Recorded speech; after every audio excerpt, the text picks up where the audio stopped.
Hey guys, Pyker here, and welcome back to another episode of Kethane Space Program. We are doing some cleanup on this episode since we've successfully got our lander to Minmus, and we have a couple little things that we need to do. One is we need to deorbit this shuttle, which I hope will go smoothly. I'm going to try and land it back on the at the at the space center. Wow, couldn't think there for a second. So we're coming down pretty much right over top of it. We just got to make sure that we, one, don't overshoot it, and two, don't burn up in the atmosphere because we are coming in pretty low right now. I mean, we're going pretty fast, but if we lose anything, it'll either be one, these two bottom engines, or two, some lights probably. If anything, I think the rest of our shuttle is pretty decent, and I hope I don't know, but I doubt that those little omni lights will have that much effect on our aerodynamics. But yeah, I don't know yet. Really, I honestly don't because I haven't really messed with Ferrum that much. So we'll see whether or not that will actually affect us. I have one other plan for this episode besides deorbiting this shuttle. Like I said, I hope we don't climb. I hope we can come in pretty much on top of the uh, right on top of the space center, but I'm not holding my breath. But we are coming into the atmosphere at a pretty decent rate. I'm going to try to keep the nose pretty level, so we don't gain any more altitude. Um, I mean, I want basically it's a fallback plan that if we start coming in too fast and getting too much atmospheric re-entry, we'll just pull up a little bit and slow down our descent. And we actually looks like we're going to be coming into the space center pretty much on the daytime side, so I actually lined this up pretty well. Go me. The other thing for this episode is we are going to send a satellite to Duna. Um, I have to wait for Kerbin to be in line with Duna so we can have an easy encounter. But that is the other plan for this episode. I already have a satellite built. I just have to launch it. Um, and we'll chop that up into little pieces here and there. But for the most part, we will be trying to get a satellite to Duna this episode as well.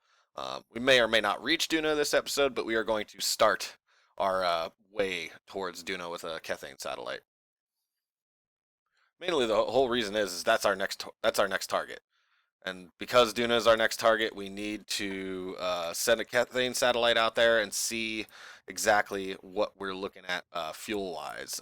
So I want to start scanning Duna as soon as possible.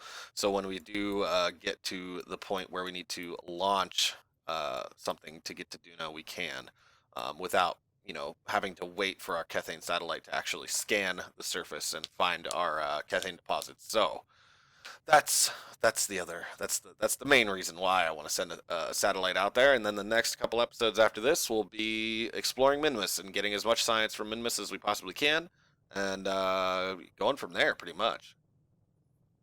I'm hoping that Minmus will unlock a couple things for us to make the journey to Duna a little bit easier, um, and also I still need to remember to put freaking air brakes on this thing. I think air brakes would be extremely useful for this re-entry process. But we're gonna go ahead and flip on our air intakes to give ourselves a little bit more drag to slow us down some more because we are still going pretty damn fast. Um, and I'm not really too worried. I mean, we're getting down there and we're getting this is the part where you should be worried about re-entry um, heat really, and it seems like we're doing just fine. So I mean our temperature is at 872 degrees. It's starting to rise. It's rising slowly, but like I said, I'm really not that concerned about it.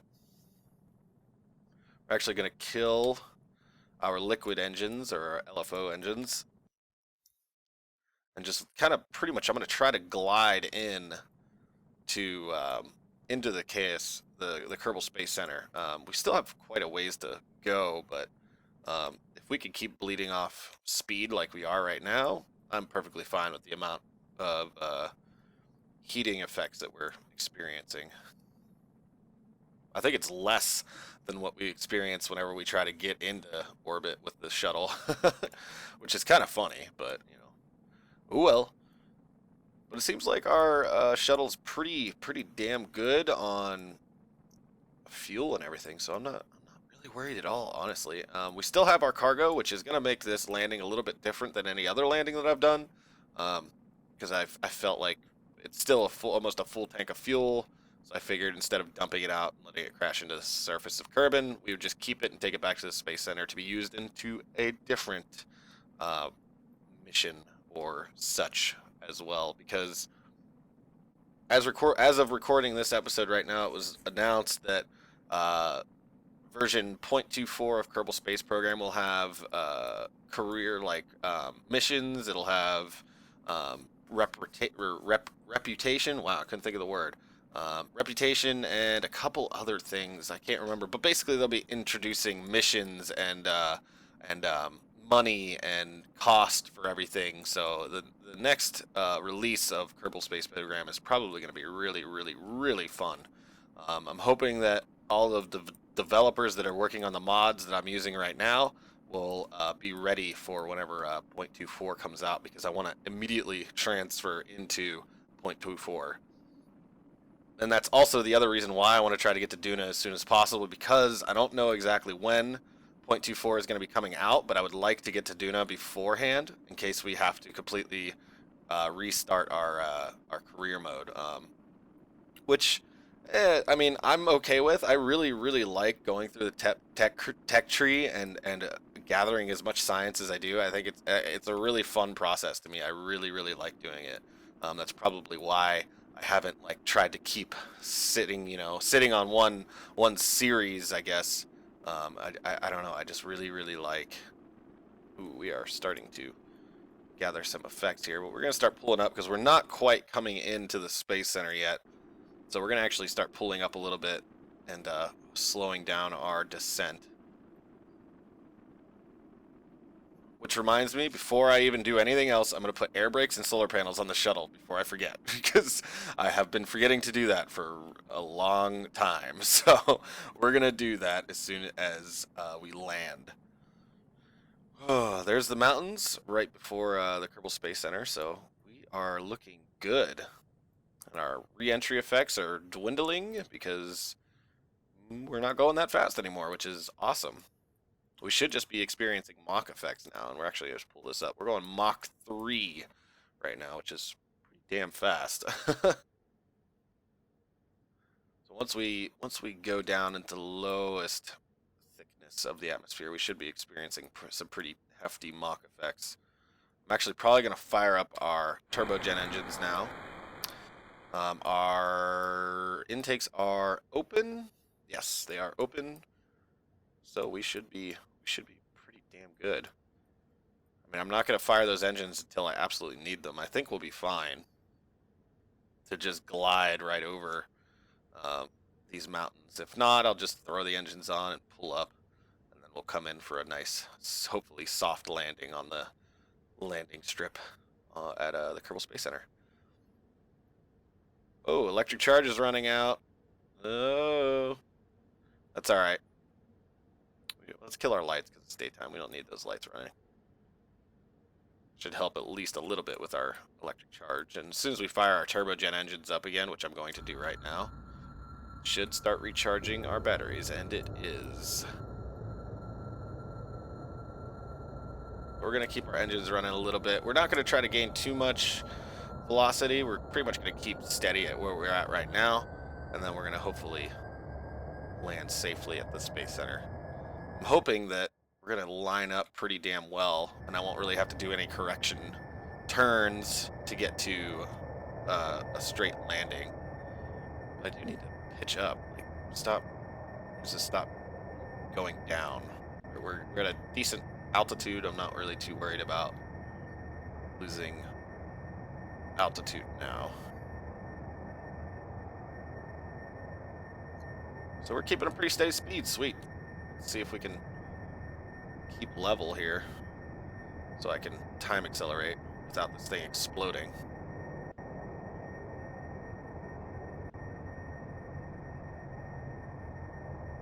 Where is the Space Center? Oh, there it is. Okay, yeah, I don't think we're lined up. Pretty sure the space or the landing strip is going left to right. So we're gonna try to turn and line up. At least I think. I can't tell from here. Maybe we can. Oh, wrong button. Nope. Damn it. Cool display. Awesome. Oh no, we're good. We're good. Okay, I was confused there for a second. For some reason, I thought the landing strip was going left to right on our screen, and it's actually not. We're a little off, but not enough for me to be worried about it. Still got plenty of fuel, which is awesome. But we need air brakes and solar panels. Air brakes and solar panels. Don't let me forget.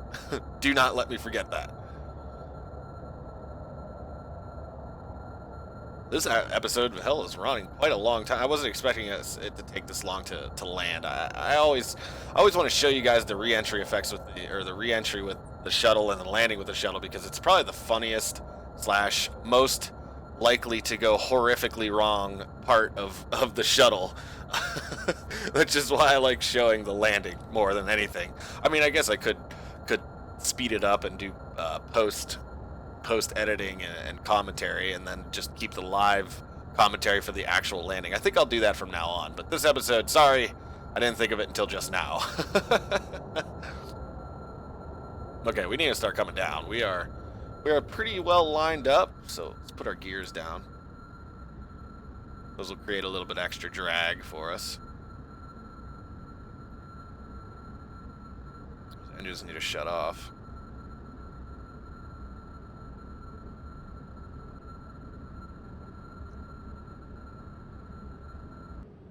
There we go.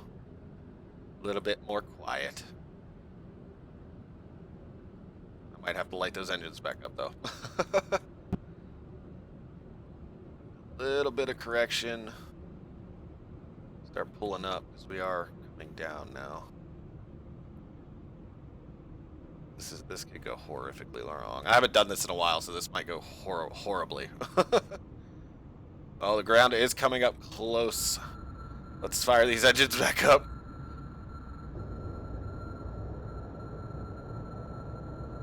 About 1 kilometer above the surface. I am like tweaking and freaking out to line up with this landing strip. Let's turn those engines down a little bit. We just need a little bit, just enough to... Okay, now we can cut them, I think. Because I'm going to be pulling up. I'm probably going to dive and then pull up last minute to try and slow ourselves down, since we don't have air brakes. Which again, I'm going to put those on before I forget. Okay, we are looking okay. We are okay. We are okay. We're a little cockeyed, but oh, pull up, pull up. Oh, lightly, brakes, brakes, brakes, brakes, brakes, brakes. Come on, hit them brakes.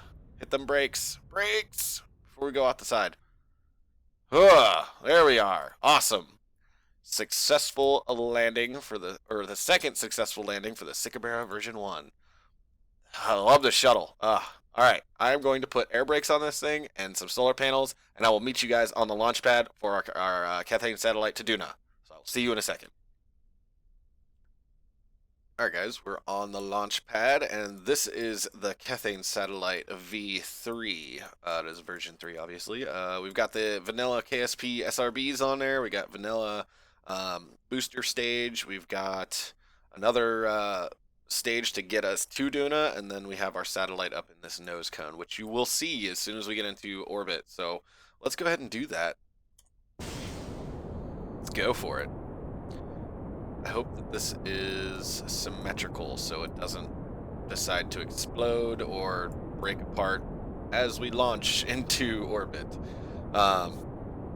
Yeah, so let's do that. I wonder if I could time accelerate without it exploding. Oh god.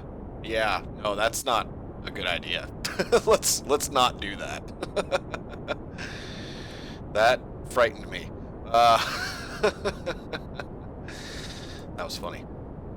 Alright, well, we're going to let our SRBs do the majority of the work for the beginning of this, and then we'll fire our main engine to get us up to probably a 120-kilometer orbit, so we could set up for our burn to Duna, which may or may not happen this episode. It'll probably, if anything, it'll be next episode, which isn't a huge deal, but we are going to at least get into orbit. So let's start firing our main engine now. So our SRBs are about to run out. Don't hit me. Thank you. Oh, well, I hope. I need to devise a thing to save those, because once 0.24 comes out, you're going to be able to save those and reuse them. So for not, for less amount of money, I guess. So we're going to go ahead and tip over since we are out of the thicker layers of atmosphere. So we're going to tip over pretty much to 45 degrees and see, as soon as I get over here, see what our map is looking like, what altitude we're looking at here. 120 is what I said, so we'll cut the engine and we'll let it get up to at least 70 kilometers before we mess with anything else. Alright, so let's tip over all the way now. This thing is extremely heavy. I probably should have put RCS on our Kethane satellite, but I did not think of it. But our Kethane satellite is a little different than usual, and I will show you guys that as soon as we are for sure in orbit. We'll get up a ways, and then we'll start our burn now to get up to orbital velocity, which is quite a ways away actually. But this engine that we've got has got 2,000 kilonewtons of thrust. At least I think that's what it is. Yep, 2,000 kilonewtons of thrust. So we should get up to orbital velocity pretty damn quick. We might blow through all the fuel doing it and have to use our next stage, a little bit of our next stage to finish, but I think we'll be okay. Still gaining altitude a little bit, but not enough for me to be really concerned with it. I'm hoping that this engine's going to burn out right before we get up to orbital velocity, and then all we need is a little push from our second stage, and we'll be in orbit. Because I want this bottom stage to go back to the surface. There we go. Look at that. 100 meters per second to go. Let's get rid of that guy. Let's get rid of our nose cone. Ooh, yeah. I love that so much. I don't know. Extend our solar panels. Fast forward a little bit to our apoaps. And then we will fire our engine and finish our orbital insertion. Look at that. That was perfect. Bring this up to about 120, roughly. And we'll actually take a look and see what our deal is. But I'm going to explain our new version of our Kethane satellite right now, which I'm going to take a screenshot of. But we have landing legs on it, as you guys can see. We have little baby legs on it. But this stage is gonna hopefully get us to Duna. I'm really hoping that it's going to. It should. It should. I don't know for a fact, but I'm hoping that this will get us to Duna. And then we have a little tiny stage right here with some landing legs, and I don't know if you guys can see those, but air brakes. And you want to know why there's air brakes on it? It's because we're planning on landing on Duna. With this satellite. As soon as I am done and satisfied with scanning Duna for Kethane, we are going to attempt to land this satellite on Duna's surface. And let me spin this a little bit. We've got parachutes. We do not have a heat shield, which is a little worrisome, but I think the air brakes will help render that problem not really that big of a problem. So I'm hoping that's what'll happen, is that these air brakes will actually slow us down a lot more along with the parachutes, and then we'll just use this stage to just to land. If anything, I'm hoping that if we have to use this stage at all, we only have to use it a little, very little, to actually just descend into orbit, or descend into the atmosphere of Duna. That's what I'm hoping anyways, but only time will tell until we actually get to Duna. let me take a look and see how Kerbin is looking in comparison to Aduna, and see if we're actually even in the correct vicinity. No, we're actually gonna have to wait a while. Duna needs to be looking at Kerbin. Duna needs to be if we're at 3 o'clock with Kerbal the sun.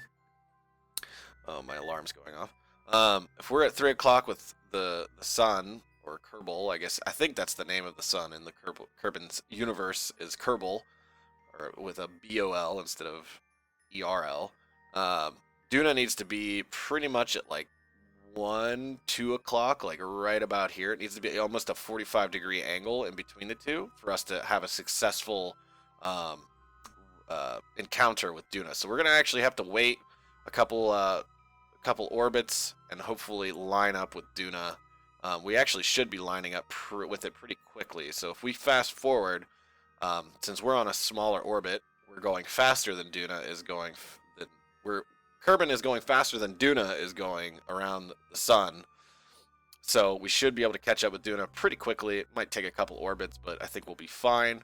And then next episode, we'll hopefully be making a encounter with Duna. So thank you guys so much for watching. If you like this video, please hit that like button. If you haven't already, hit that subscribe button. If you have any comments, please leave them down in the comment section down below, and I will be sure to get back to you as soon as I can.